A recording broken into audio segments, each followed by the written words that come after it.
ایک نئے دور کا ممکنہ آغاز۔ ایران کے خلاف اسرائیلی اور امریکی جنگ کو ختم کرانے کے لیے ثالث کا کردار ہمارے لیے باعث فخر ہے۔ خبریں ابھی تک تو اچھی آ رہی ہیں کہ فریقین معاہدے کے قریب پہنچ چکے ہیں۔ اس جنگ نے ہمیں تو بھاری معاشی مجبوریوں کی وجہ سے جھنجھوڑنا ہی تھا، مگر اس کے منفی اثرات دنیا کے ہر کونے میں دیکھے اور محسوس کیے جا سکتے ہیں۔ سب سے زیادہ تو ایرانی عوام اذیت کا شکار رہے۔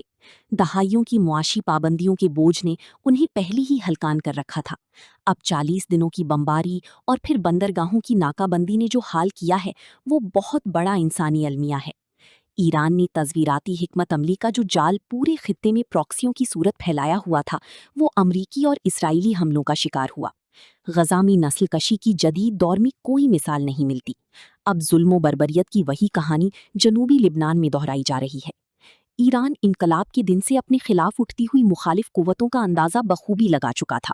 نہ تو خطے کے ممالک، نہ امریکہ اور اس کے مغربی حلیف اسلامی انقلاب کے پھیلاؤ اور رجت پسند مذہبی رجحان کی ترویج و اشاعت کو برداشت کر سکتے تھے۔ ایک نئی نظریے، نئی انقلاب اور اپنی طرز کی وسعت پسندی کے ساتھ ایک نئی سرد جنگ کا آغاز ہوا۔ ایسی سلگتی جنگوں میں اتحادوں کی تلاش، نظریے کی صداقت اور اندرونی ہم آہنگی کے ساتھ بھرپور دفاعی تیاریاں بھی اہم ہتھیار رہی ہیں۔ ایران صرف ایک علاقائی ریاست شام کو اپنا حلیف بنا سکا تھا۔ اس کی وجوہات میں جانے کی ضرورت نہیں۔ سب کو معلوم ہے کہ فرقہ بندی ایران مخالف اور اس کے حق میں اسلامی دنیا کے سب معاشروں میں ایک نئی طاقت کے ساتھ جدید دور میں ابھری۔ اسلامی حلقوں میں ایران کے اسلامی انقلاب کی حمایت فرقہ واریت کے جذبوں سے ماورا تھی۔ وہ بھی اپنے ملکوں میں ایسے انقلاب کے خواب اپنی آنکھوں میں سجائے ہوئے تھے۔ یہ سب باتیں اب فروئی ہیں۔ ان کا تذکرہ ایک تمہید کے طور پر کیا ہے کہ فوکس اس سرد جنگ پر رکھنا مقصود ہے، اس خیال اور سوال کے ساتھ کہ اب اس جنگ کے بعد اس کی شعلے ٹھنڈے پڑیں گے یا چنگاریاں کہیں راکھ میں کسی نئی آگ کو بھڑکائیں گی۔ مغرب اور اس کے سیاسی اور دفاعی اتحادیوں نے پہلے اشتراکی اور بعد میں ایرانی انقلاب کو محدود کرنے کی پالیسی اپنائی۔ موجودہ جنگ کا اونٹ جس کروٹ بھی بیٹھے، اس طویل جنگ کے دوران دونوں فریقوں کی نظریاتی، سیاسی اور تصویراتی حربوں کے بارے میں بہت کچھ جزیات کے ساتھ لکھا جائے گا۔ ایران کو محدود کرنے کے لیے جو حصار اور اس کے عناصر استعمال ہوئے وہ سوویت یونین اور چین کے خلاف اعلیٰ کاروں سے صرف محل وقوع اور حالات کے لحاظ سے مختلف تھے۔ کئی قدریں ان میں مشترک تھیں۔ ایران کے خلاف بھی اندر سے ابھرتی سماجی اور نظریاتی تحریکوں کو ہوا دی گئی۔ اس کے ساتھ پوری دنیا میں جو رجیموں بارے نقشہ کھینچا گیا اس کے رنگ عین اسی نوعیت کے تھے جو ایک زمانے میں اشتراکی چین اور تب کے سوویت یونین کے متعلق ہوا کرتے تھے۔ اس سرد جنگ کے اثرات کے حوالے سے ایک اور قدر مشترک کچھ ممالک میں ایسے گروہوں اور سماجی طاقتوں کو اپنے زیر اثر لانا تھا جو مخالف ممالک کی حکومتوں کے لیے فانے کا کام دے سکیں۔ یہاں سب سے بڑا اور بنیادی فرق جدید نظریاتی اور مخصوص مذہبی رجحانات کی صورت ہمیں نظر آتا ہے۔ اشتراکیت جدید نظریہ رہا ہے اور اب بھی جہاں کہیں انقلابی خون جوش مارتا ہے اس کی گرفت محسوس کی جا سکتی ہے۔ اس کے برعکس وسیع تر علاقائی اتحاد پیدا کرنے کی غرض سے مخصوص مذہبی خیالات کی حمایت کوئی نئی بات تو نہیں، مگر ہم نے اس نوعیت کی بڑھتی ہوئی مقابلہ بازی میں ریاستوں کے کردار کو کلیدی دیکھا۔ یہ آگ جو ہمارے معاشروں میں لگی وہ کسی ایک سمت سے ہرگز نہیں تھی۔ عدم اعتماد، خوف اور کچھ پرانی تاریخ کے اوراق جس نئے رنگ میں لکھے گئے وہ مرغی اور انڈے والا معاملہ بنتا چلا گیا ہے۔ اس کا حتمی تعین کبھی موافق ترین حالات میں کرنا بھی ممکن نہیں کہ پہلے کیا تھا اور کیا ہوا۔ یہاں کسی ایک کو مورد الزام نہیں ٹھہرایا جا سکتا اور نہ اس کی ضرورت ہے۔ اس لیے نہیں کہ سرد جنگوں میں جب تناؤ پیدا ہوتا ہے تو ان کے محرکات اسباب میں بھی موجود ہوتے ہیں اور نتائج میں بھی۔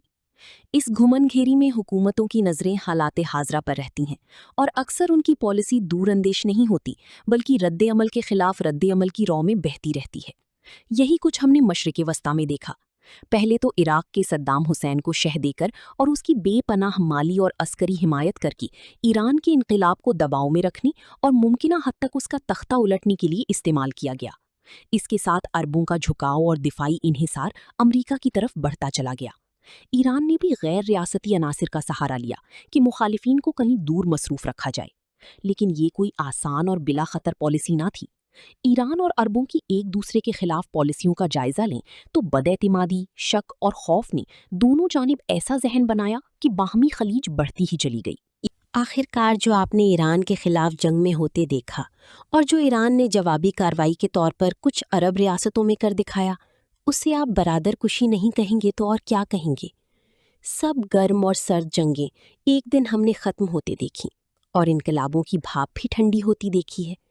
چین کا نظریاتی رخ بھی وہاں کی بڑی پارٹی نے تبدیل کر کے اسے دنیا کی بڑی طاقت میں تبدیل کر دیا۔ سوویت یونین نے اپنے آپ کو کئی طرح کے بوجھ سے ایسا لاد لیا کہ خود ہی گھٹنوں کے بل گر پڑا۔ اس کی توسیع پسندانہ روش کو مغرب نے اس کے زوال میں اس کی کمزوری کے طور پر استعمال کیا اور اس کی مخالف طاقتوں کی زبردست حمایت کی۔ 75 سال بعد اشتراکیت ہوا ہو گئی اور سوویت یونین کا ایک نئی ریاست کا تجربہ زمین بوس ہوا۔ ایران کا انقلاب اب دیکھیں 45 سال بعد کیا سمت اختیار کرتا ہے۔ ایرانیوں کا زیادہ تر نقصان معاشی اور عسکری میدان میں ہوا ہے، مگر یمن، جنوبی لبنان، شام اور غزہ میں اس کے اتحادیوں کے لیے سرد جنگ کے جو نتائج نکلے ہیں ان پر ہم بے بسی کے آنسو ہی بہا سکتے ہیں۔ جنگ سرد اور گرم دونوں صورتوں میں ختم ہوتی نظر آ رہی ہے۔ تاریخ ہمیں ہمیشہ غلط ثابت کرتی رہی ہے، اس لیے میرا نقطہ نظر بھی غلط ہو سکتا ہے۔ میرا خیال ہے کہ ایران اپنے راستے بدلے گا۔ اس وقت جس چوراہے پر کھڑا ہے یا اسے لا کھڑا کیا گیا ہے، جلد یا بدیر اس کا جبر اس کی اندرونی اور خارجہ پالیسی پر نظر ثانی کی صورت دیکھیں گے۔ اگر بیت اعتمادی، شک، خوف اور عدم سلامتی جو سرد جنگ اور حالیہ جنگ کے محرکات تھے ختم ہوتے ہیں تو ایران بھی بدلے گا اور دوسروں کو بھی بدلنا ہوگا۔ ہر نوع کی جنگوں کے نتائج ایسے ہی برآمد ہوتے ہیں جن کے بارے میں پہلے سے کچھ کہنا مشکل ہوتا ہے۔ کوئی شک ہے تو امریکا کے ویتنام اور چین کے ساتھ تعلقات، سرمایہ کاری، باہمی تجارت اور شراکت داری کو دیکھ سکتے ہیں۔ ہمارے خطے میں ایک نئی دور کی امید پیدا ہو چکی ہے۔